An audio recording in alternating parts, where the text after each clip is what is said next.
Grace Lovers, nama Bartimeus berarti anak kehormatan. Namun ketika Alkitab memperkenalkan dirinya, ia justru ditemukan sebagai seorang pengemis buta yang duduk di pinggir jalan dekat Yeriko. Betapa mirisnya memang keadaan manusia sejak kejatuhan manusia dalam dosa. Sesungguhnya kita diciptakan segambar dan serupa dengan Allah ketika dipanggil untuk hidup sebagai anak-anak yang mulia di hadapannya. Namun dosa telah membuat manusia kehilangan penglihatannya akan identitasnya yang sejati. Kita menjadi sama seperti Bartimeus, anak kehormatan yang hidup dalam kebutaan. Lebih menarik lagi, Bartimeus tinggal di Yeriko yang artinya terkutuk. Yeriko bukan sekedar sebuah kota.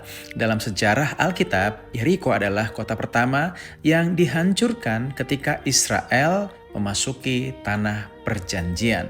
Setelah kejatuhannya, Yosua kemudian mengucapkan kutuk atas kota itu. Yosua 6 ayat 26.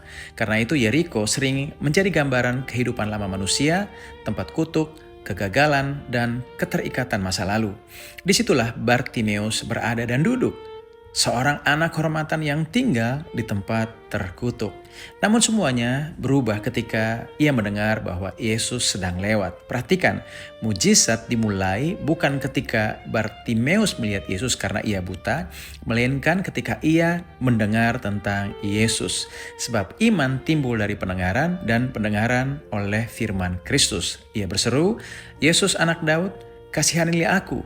Dan kasih karunia berhenti untuknya. Yesus memanggilnya, Yesus memulihkannya, Yesus juga yang membuka matanya.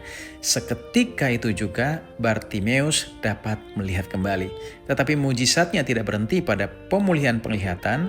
Alkitab berkata bahwa Bartimeus kemudian mengikuti Yesus di jalan. Ia tidak kembali ke tempat lamanya dan duduk di sana. Ia tidak kembali duduk di Yeriko.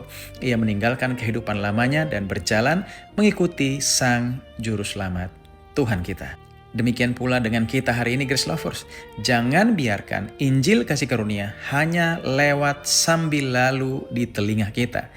Pasang kupingmu, dengarkan baik-baik bahwa Yesus telah datang untuk memulihkan, menyembuhkan, dan mengembalikan identitas kita sebagai anak-anak Allah yang penuh kasih. Kasih karunia bukan hanya membuka mata kita, kasih karunia juga mengajak kita meninggalkan Yeriko kita. Tinggalkan tempat terkutuk itu, tinggalkan cara hidup lamamu, tinggalkan identitas lamamu, dan ikutlah berjalan di jalan keselamatan yang telah Yesus sediakan bagimu. Saya Jamie, miliki Yesus, miliki segalanya.